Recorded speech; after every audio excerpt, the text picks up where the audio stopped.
Hmm. Alors on a déjà fait les mines de Rien, on a déjà fait Free Ghost, mais qu'est-ce qu'il nous manque? Attends, j'ai un trou. Bonjour à tous les amis, c'est Coco Samodas. On se retrouve aujourd'hui pour une nouvelle vidéo question Crossmaster. Et on va s'intéresser aujourd'hui au pack Piwat Parfumé aux épices du monde, Pipiac. et à tout ce qu'il contient, mais plus précisément à la map du pack Piwat Le Chouk, donc Iceland 1 et 2. Parce que c'est une map qu'on n'a pas encore travaillé ensemble, parce que en fait sur plusieurs maps à la fois, on a... alors c'est vrai que c'est des vidéos qui datent un petit peu dans le temps. En fait j'avais développé des points avec vous sur des secrets, des astuces à connaître sur les maps, et il nous en manquait une, c'était bien la map du Piwat. Donc on se retrouve aujourd'hui pour bien en parler et maintenant Donc pour c'est parti pour commencer, la on va présentation. passer vite fait en revue les deux faces du plateau de Crossmaster Pack Piwat le Chouk.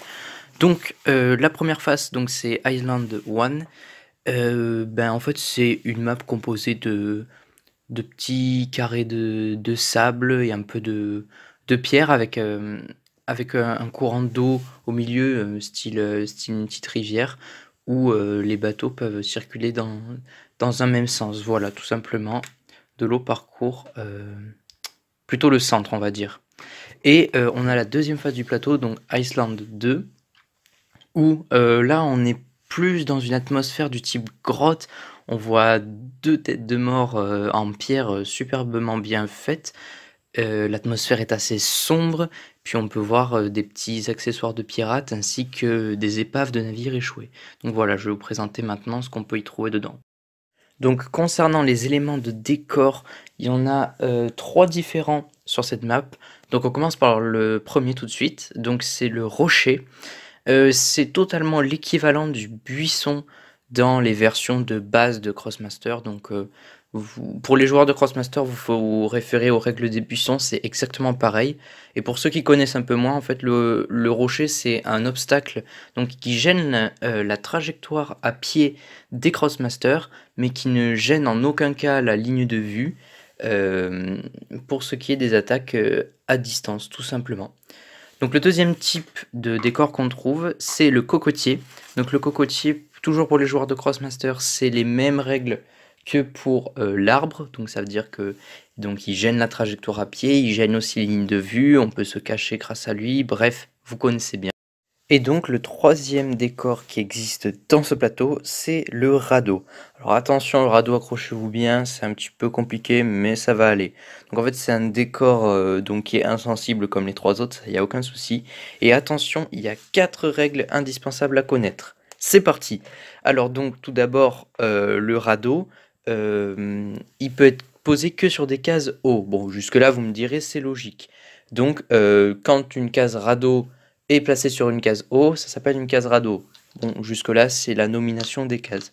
Donc ensuite, il y a un truc beaucoup plus subtil qu'on peut faire grâce au radeau, c'est que une pièce ne peut se déplacer ou être déplacée d'aucune manière sur une case radeau, excepté en utilisant le sort abordage. Justement, je vais en parler après, c'est la troisième règle. En fait, la deuxième règle, ça veut dire que tu peux pas aller sur le radeau en tant que déplacement forcé.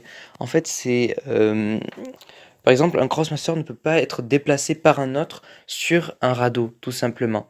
En fait, c'est quand un joueur joue son propre Crossmaster qui va le déplacer, c'est lui seul qui pourra décider s'il veut monter sur le radeau ou pas. Et justement, la troisième règle, c'est que en dépensant un PM, tout simplement, on peut monter sur le radeau.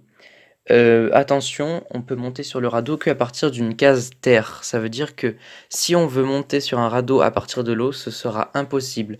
Donc c'est vachement subtil comme règle.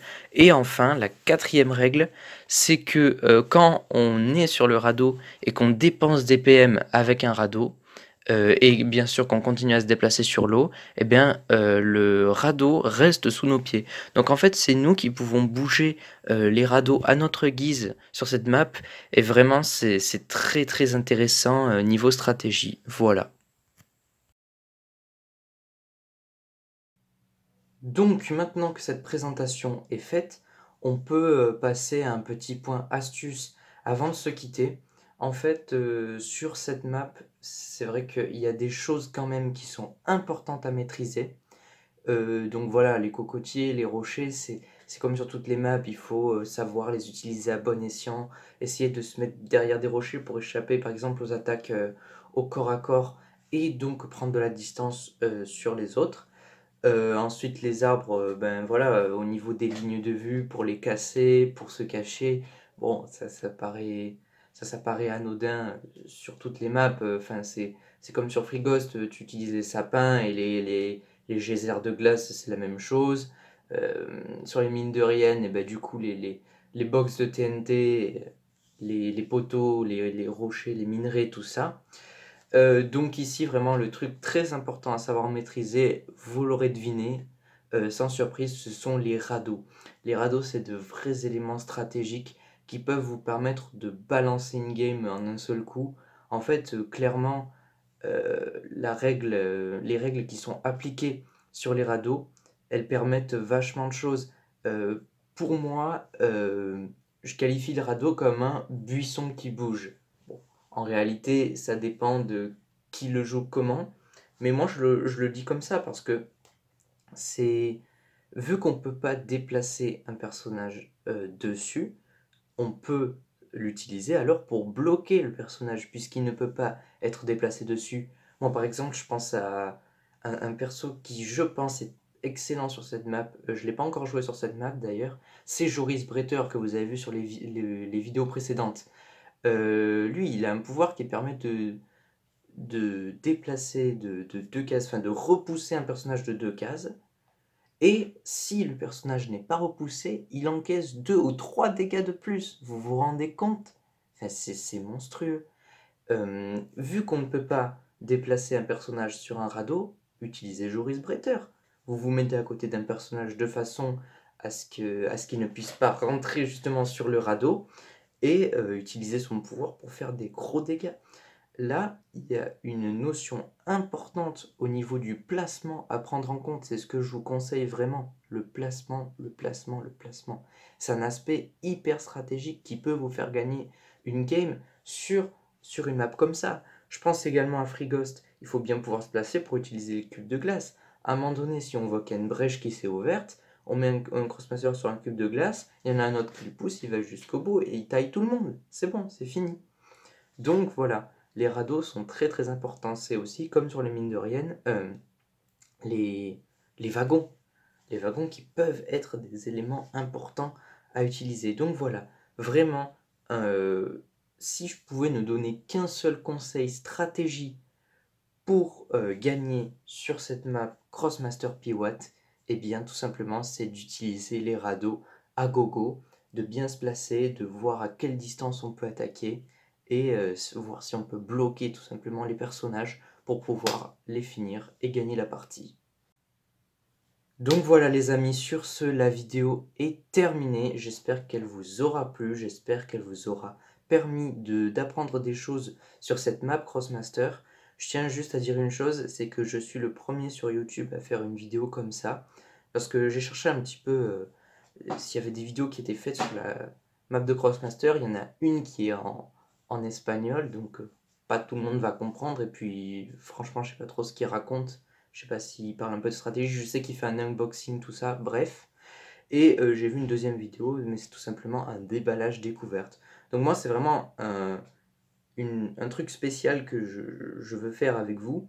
C'est voilà, la présentation des maps et comment bien jouer dessus. Moi, ça me paraît important pour vous aider, parce qu'il y a des joueurs qui sont pas très très bons, qui découvrent à peine Crossmaster ou quoi, et c'est important de les conseiller sur les maps sur lesquelles ils vont jouer, parce qu'ils arrivent là, ils arrivent d'un coup, c'est sûr que c'est difficile de comprendre toutes les ficelles de la map à un moment donné, c'est pour ça que je fais ça pour vous. Voilà, c'est tout simplement pour rendre service aux joueurs et pour leur permettre d'aborder les maps avec plus de subtilité.